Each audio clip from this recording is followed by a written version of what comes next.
샬롬. 일론 머스크 39번째 77장 옵티머스 프라임 테슬라 2021에서 2022년 휴노노이드 로봇의 손. 2021년 8월 머스크는 옵티머스 제작 계획을 발표하던 날 흰색 바디슈트를 입은 여배우가 로봇을 흉내내며 무대를 휘젓고 다녔다.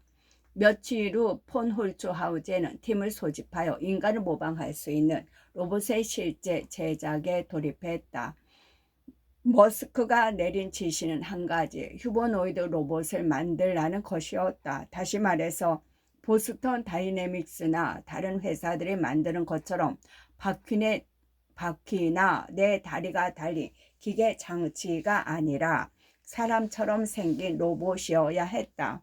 대부분의 작업 공간과 도구가 사람의 작업 방식에 맞춰 설계되었기 때문에 머스크는 로봇이 자연스럽게 작동하려면 사람의 형태에 가까워야 한다고 믿었다. 최대한 인간과 비슷하게 만들어야 해요. 폰 홀츠하우제는 회의 테이블에 둘러앉은 10명의 엔지니어와 디자이너들에게 이렇게 말했다. 하지만 인간이 할 수 있는 일을 향상시킬 수 있는 기능도 추가할 수 있겠지요. 그들은 손부터 시작했다. 폰 홀츠하우젠과 팀원들은 전동 드릴을 들고 손가락과 손바닥, 둔덕 부분이 드릴과 어떻게 상호작용하는지 살폈다. 처음에는 새끼손가락이 필요 없어 보였기 때문에 네 손가락, 손을 만드는 것이 합리적이라고 생각했다. 하지만 그것은 보기에도 기이할 뿐 아니라 기능적으로도 바람직하지 않다는 것이 밝혀졌다. 대신 새끼손가락을 조금 더 길게 만들어 유용성을 높이기로 결정했다. 하지만 한 가지는 단순화했다. 각 손가락의 관절을 3개가 아닌 2개로 만들기로 한 것이다. 또 다른 개선 사항은 손바닥의 아랫부분을 좀 더 길게 만들어 전동 공구를 감싸기 쉽게 하면서 엄지손가락에 가해지는 하중을 줄이는 것이었다. 그렇게 하면 옵티머스의 손이 사람의 손보다 더 강력해질 수 있었다. 그들은 또한 각 손가락 끝에 강력한 자석을 부착하는 것과 같은 훨씬 더 혁신적인 생체공학적 방안들도 고려했다. 하지만 자석 아이디어는 철회되었다. 너무 많은 장치가 자석에 의해 엉망이 될 수 있었기 때문이다. 손가락이 손바닥 쪽으로부터 아니나 뒤쪽으로도 젖혀지게 하는 것은 어떨까? 손목이 더 많이 앞으로 구부러지고 뒤로 젖혀지게 하면 어떨까? 테이블에 있던 모든 사람이 손과 손목을 벌떡이며 그것들이 무엇을 의미하는지 알아보기 시작했다. 로봇이 벽을 밀어야 할 때 유용할 것 같군요. 폰 홀츠하우젠이 말했다. 손가락에 힘을 주지 않고도 할 수 있으니까요. 누군가는 손가락이 팔에 닿을 정도로 손목이 완전히 구부러지거나 젖혀지게 만드는 게 좋을 것 같다고 제안했다. 그러면 손을 사용하지 않고도 팔 끝에서 무언가에 압력을 가할 수 있었다. 폰 홀츠하우젠 와우라고 한 후 덧붙였다. 하지만 사람들이 좀 겁먹지 않을까요? 그렇게까지 멀리 가지는 맙시다. 이제 진짜 어려운 부분입니다. 폰 홀츠하우젠이 두어 시간의 회의가 끝날 무렵 말했다. 어떻게 하면 이 소시지를 보기 좋게 만들 수 있을까요? 그는 주간 검토 회의에서 머스크에게 보여줄 과제를 할당했다.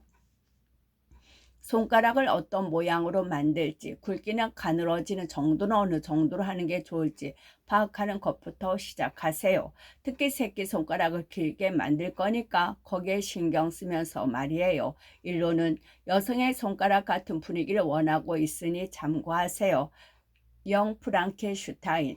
머스크와 그의 엔지니어들은 인간의 신체가 실로 놀랍다는 사실을 발견했다. 예를 들어 주간 회의 중 한 번은 손가락이 사물에 압력을 가할 수 있을 뿐만 아니라 압력을 느낄 수도 있다는 사실에 논의의 대상이 되었다. 어떻게 하면 옵티머스의 손가락이 압력을 잘 감지하게 할 수 있을까? 한 엔지니어는 손가락 관절의 액추에이터에 흐르는 전류를 손가락 끝에 가해지는 압력과 상관관계를 갖게 할 수 있는지 살펴보면 좋을 것이라고 제안했다.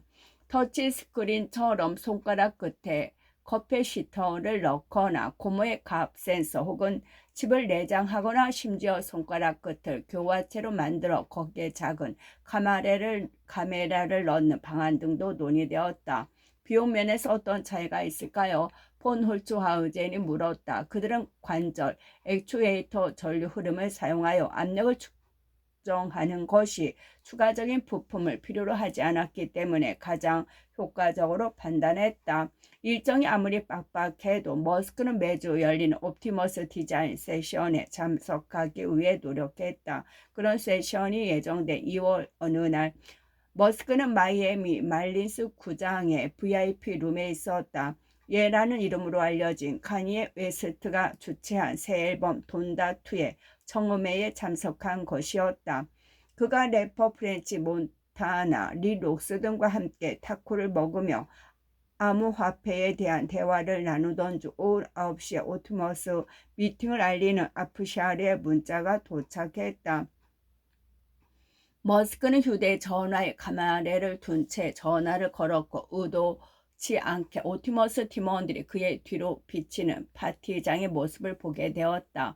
그 자리에 있던 VIP 게스트들은 머스크가 방안을 돌아다니면서 오티머스의 손에 충분한 손재주를 부여하기 위해 필요한 액추에이터의 수를 논의하며 손가락을 꼼지락거리는 동안 호기심 어린 눈빛을 보냈다.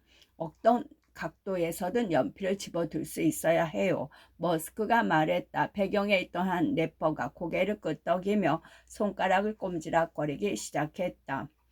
때로는 머스크가 크고 작은 아이디어를 고려하는 가운데 오티머스 회의가 2시간 넘게 길어지기도 했다.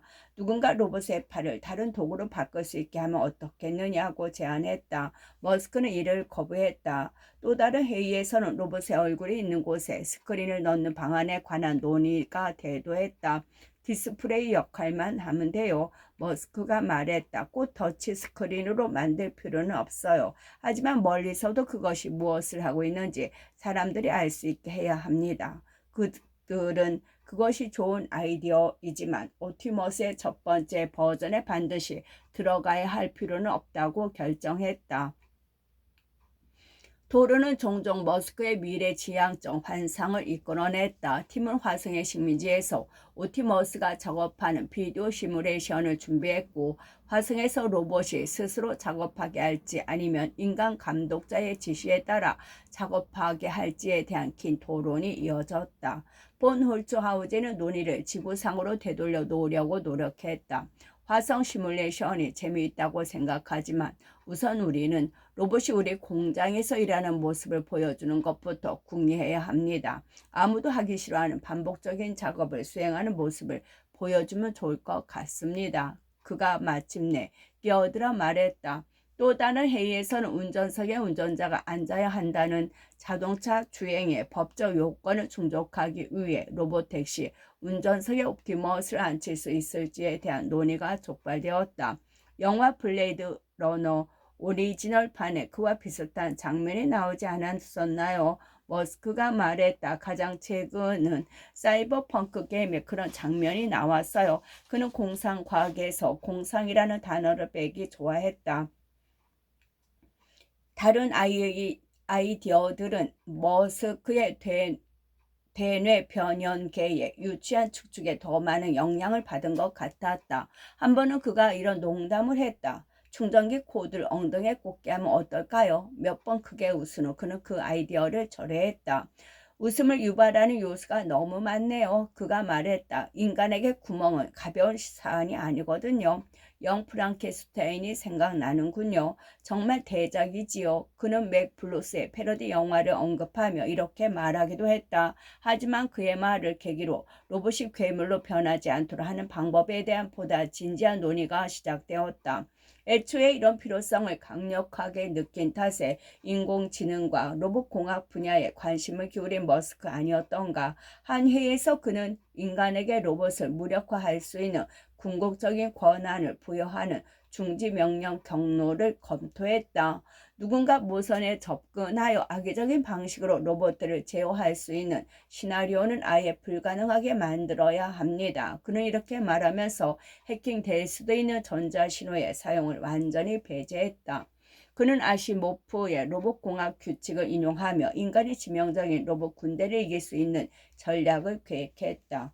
머스크는 미래의 시나리오를 구상하면서도 옵티머스를 수익성 있는 사고로 만드는 데 집중했다.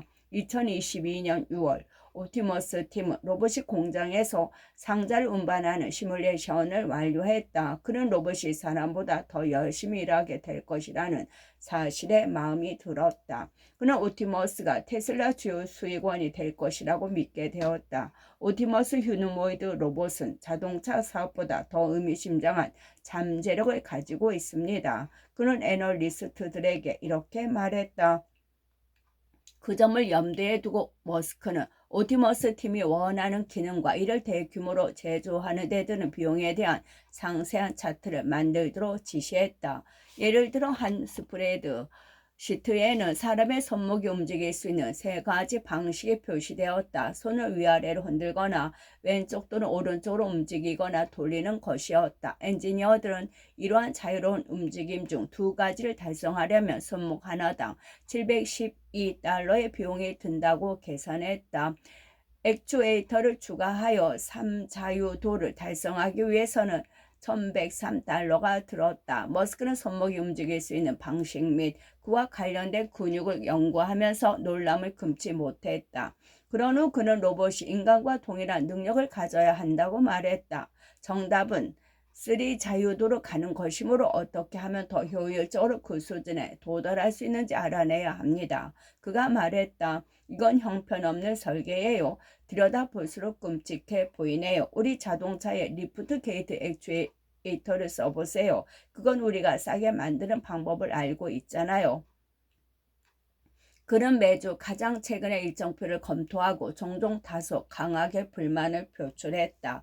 우리가 곧 자금이 바닥날 스타트업이라고 생각해 보세요. 그가 한 세션에서 말했다. 더 빨리 더 빨리. 날짜가 늦어지면 표시하세요. 모든 나쁜 소식은 큰 소리로 자주 전달해야 해요. 좋은 소식은 조용히 한 번만 전하면 됩니다. 드디어 바닥을 걷다. 가장 어려운 도전 중 하나는 옵티머스를 걷게 하는 것이었다. 당시 거의 2살이 된 엑스 역시 걷는 법을 배우고 있었고 머스크는 인간과 기계의 학습 방식을 계속 비교했다. 처음에 아이들은 발바닥으로 걷다가 발가락으로 쓰기 시작하는데 그래도 여전히 원숭이처럼 걷지요. 그가 말했다. 어른처럼 걷기까지는 꽤 오랜 시간이 걸려요. 걷는다는 것은 꽤나 복잡한 과정입니다.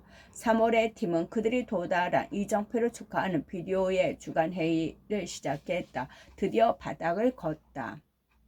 4월에 이르러 그들은 다음 단계를 정복했다.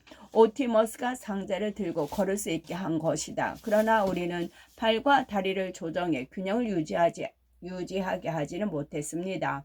엔지니어가 말했다. 한 가지 문제는 로봇이 주변을 보려면 머리를 회전해야 한다는 것이었다. 카메라를 여러 대 설치하면 머리를 돌릴 필요가 없지 않았을까? 머스크가 제안했다.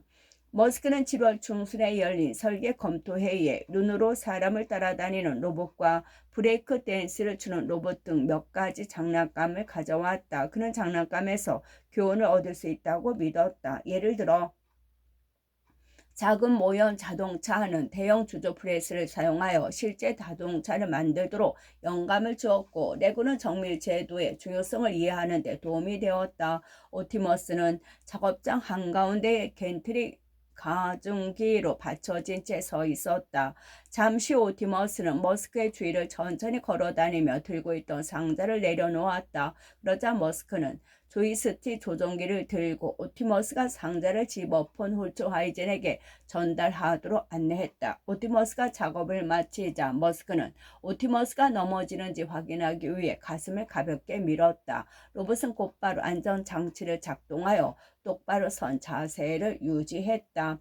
머스크는 만족스럽게 고개를 끄덕이며 옵티머스의 영상을 촬영했다. 일론이 동영상을 찍기 위해 휴대전화를 꺼내면 그것은 곧 그가 깊은 인상을 받았다는 뜻입니다. 라스 모라비의 말이다. 그 후 머스크는 옵티머스 완전 자율주행 도조를 선보이는 공개시연회를 개최할 것이라고 발표했다.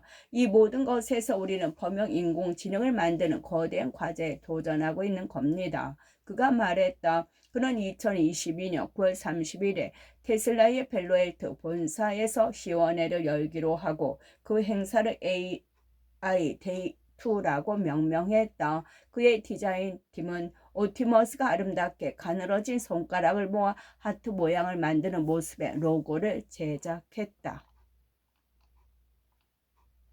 78장 협상 조건 트위터 2022년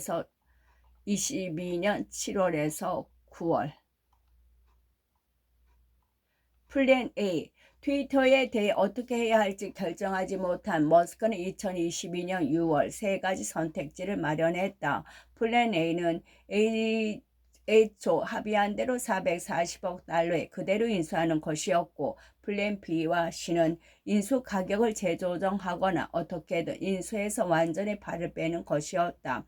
각각의 선택지에 대한 재무 모델링을 위해 그는 이베이와 인텔의 전 CEO이자 머스크의 트위터 거래에 투자한 벤처 캐피털 안드레센 호르휘츠의 파트너인 밥 스완을 영입했다.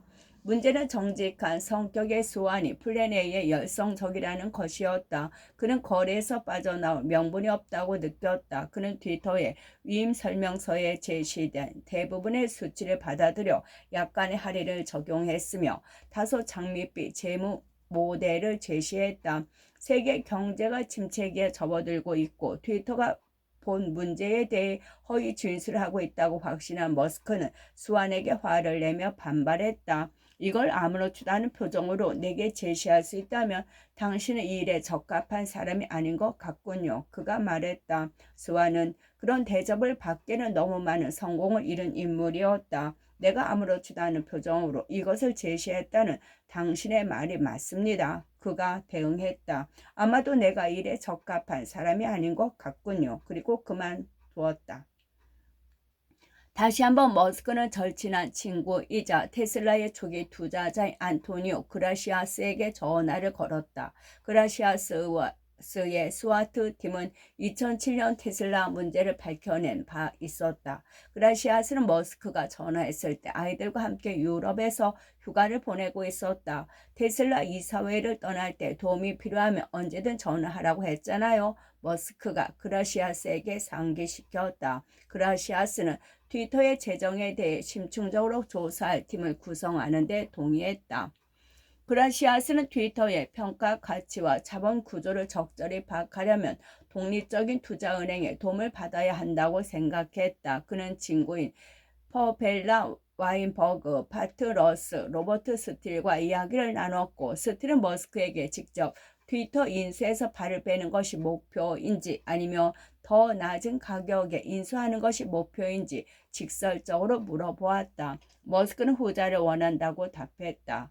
그것은 적어도 대부분의 시간 동안은 사실이었다. 하지만 그는 법적으로나 심리적으로 더 진실한 마음을 이야기하는데 제약을 받았다. 사실 그는 때때로 자신이 괜한 헛고생에 말려든 것 같고 그 모든 것에서 벗어나면 행복할 것 같다고 느끼고 있었다. 스틸은 머스크의 흥미로운 측면을 간파했다. 대부분의 고객은 은행가가 서너 가지 선택지를 제시하면 어떤 것을 추천하고 싶은지 묻는다. 하지만 머스크는 각 선택지에 대해 자세히 물어볼 뿐 추천해 주기를 원하지 않았다. 그는 스스로 결정하는 것을 좋아했다.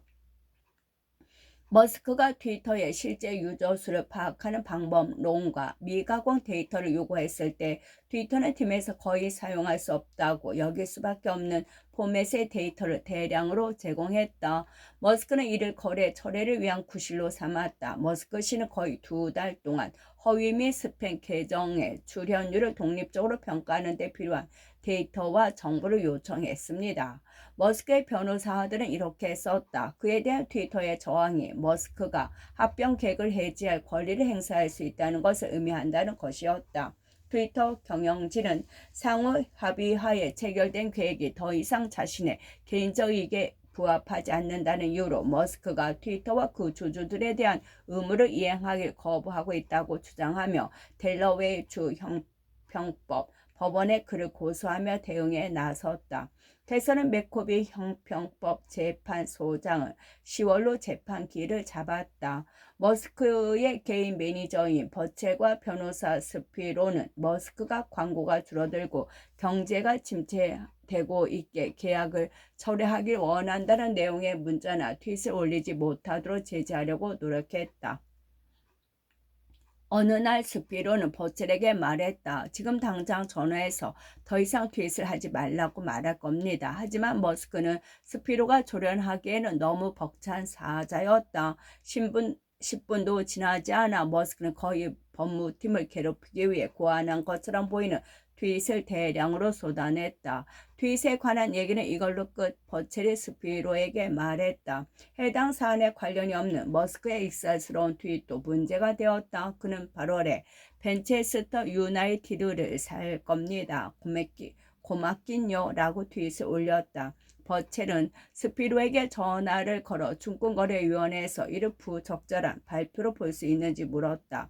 그가 정말로 그런답니까? 스피로가 물었다. 알고 보니 머스크는 벤체스터 유나이티드 팬들이 항상 사람들에게 팀을 사달라고 애원하는 형태에 대한 밈을 흉내낸 것뿐이었다. 스피로는 머스크에게 후속 트윗을 올리게 했다. 아니요, 이것은 트위터의 오랜 농담이지요. 나는 어떤 스포츠 팀도 사지 않을 겁니다. 비공식 협상의 시작. 엘리 이메뉴엘은 흔히 할리우드의 슈퍼 에이전트로 통했지만 2022년에는 그 이상의 존재가 되었다. 그는 거대한 엔터테인먼트 기업 엔데버의 CEO였으며 에너지가 전혀 고갈되지 않는 것처럼 늘 열정적으로 활동했다. 고음의 목소리로 속사포처럼 쏟아낸 입담으로 사람들을 연결하고 욕지거리를 투하하는 능력은 형제 일함 및 지크와 공유한 재능으로 그는 흥미를 느끼는 모든 분야에 사사건건 참견하는 것을 즐겼다.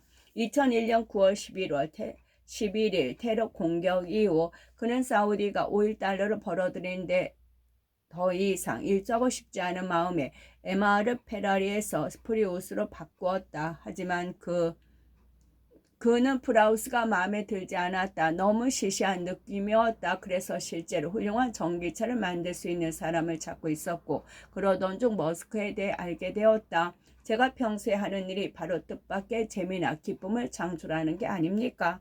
이 매뉴얼은 말한다. 그에게 전화를 걸어 당신을 만나고 싶다라고 말했지요. 당시 우린 그저 연병할 대단한 성공을 이루려 한창 애쓰던 젊은이들이었고 자연스럽게 친구가 되었지요. 이 매뉴얼은 빌어먹을 프라우스에서 벗어나고 싶어서 테슬라 노드스터를 주문했고 2008년에 11번째 차량을 인도받았다. 그는 여전히 그 차를 가지고 있다. 2022년 5월 머스크는 이 매뉴얼과 패션 디자이너 세라스타 우딘가의 결혼식에 참석하기 위해 프랑스 생트로페로 날아갔다. 식장을 쏜 디디 콤스와 에밀리 라파이코프스키, 타일러 페리 등의 셀럽들로 부쩍거렸다. 간 영화제가 열리고 있었기에 리베라 해안은 수많은 인파와 뜨거운 열기로 가득했다. 머스크는 한 달 전 트위터에 대한 적대적 인수를 결심했던 하와이에서 함께 시간을 보낸 호주 출신 여배우 나타샤 바셋과 만나 점심을 먹었다. 머스크는 커브 유어 엔수지에즘에 출연한 코미디언이자 결혼식 주례를 맡았던 레리 데이비드와 같은 테이블에 앉았는데 자리를 함께하자 데이비드는 무언가에 열받은 듯 보였다. 아이들이 학교에서 살해당하는 걸 보고 싶으세요? 그가 머스크에게 물었다. 아니요, 그럴 리가요. 머스크가 당황하고 짜증이 난 듯한 말을 더듬었다. 저는 당연히 학교에서 벌어진 어떤 폭력 사태든 단호히 반대하는 사람입니다. 그런데 어떻게 공화당에 투표할 수 있죠? 데이비드가 물었다. 데이비드는 의도적으로 머스크를 도발하기 위해 한 말이었다. 민주당은 분열과 중후의 정당이니까 공화당에 투표해야 한다는 그의 트윗이 내내 마음에 걸렸거든요. 그가 말한다. 우발레 초등학교 충격 사건이 일어나지 않았더라도 화가 나고 불쾌했기 때문에 분명 그 문제를 제기했을 겁니다. NBC의 조 스카버로도 그 자리에 있었고 데이비드는 자신이 왜 화가 났는지 설명했다. 스카버로는 이 모든 상황이 그저 재밌었다. 제가 이메뉴얼에게 일론의 팬이 아니라고 말했더니 그는 저를 그 자리에 앉혔어요. 그가 웃으며 말했다. 일론은 그냥 묵묵히 앉아 있었어요. 이메뉴얼은 문제를 일으키려는 의도는 없었다고 말한다. 사실 저는 그 테이블의 멋진 만남의 자리가 될 거라고 생각했어요. 결국 그 테이블은 트위터의 축소판이 되었다.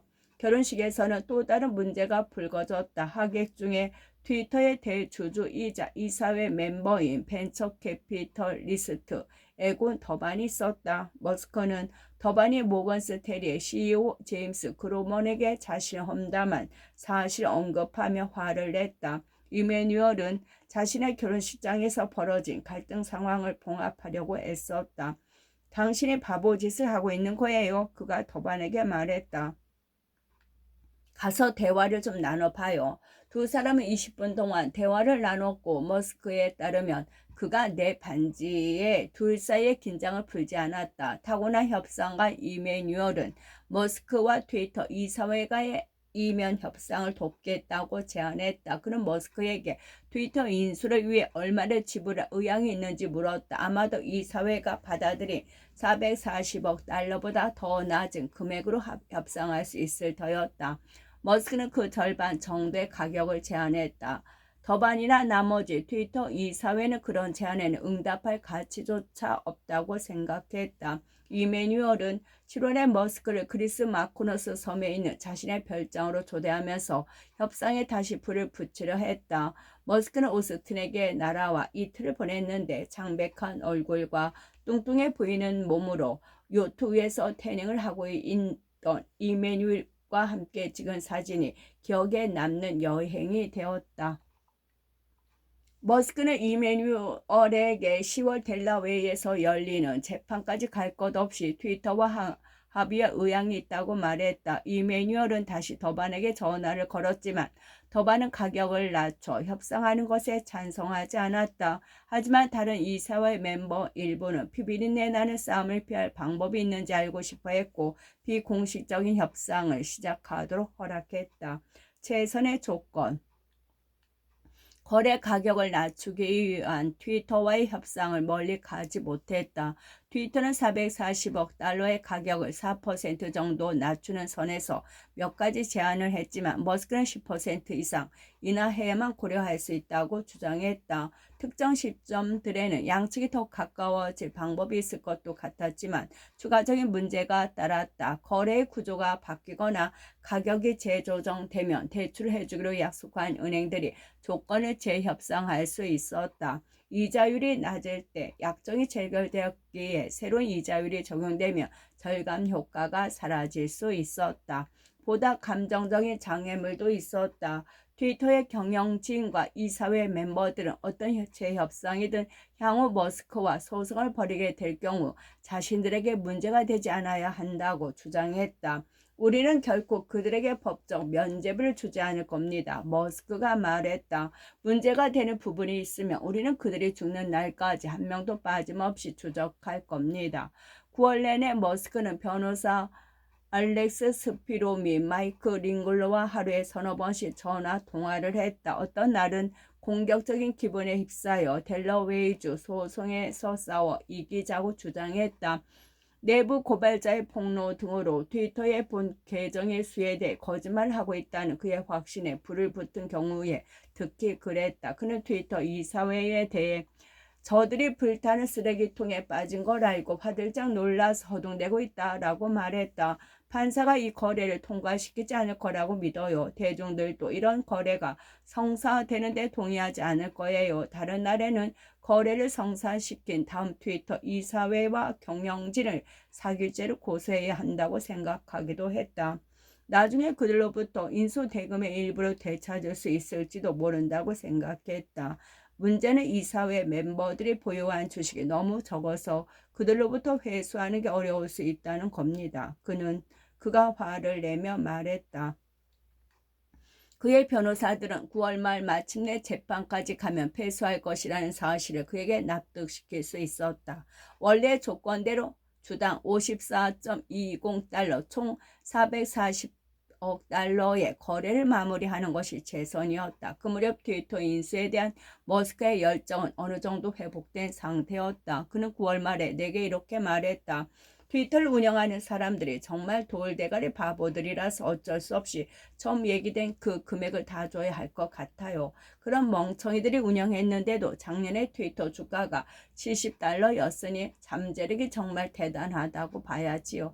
내가 맡아서 고칠 수 있는 부분이 그렇게나 많다는 뜻이에요. 그는 10월에 공식적으로 거래를 체결하는데 동의했다.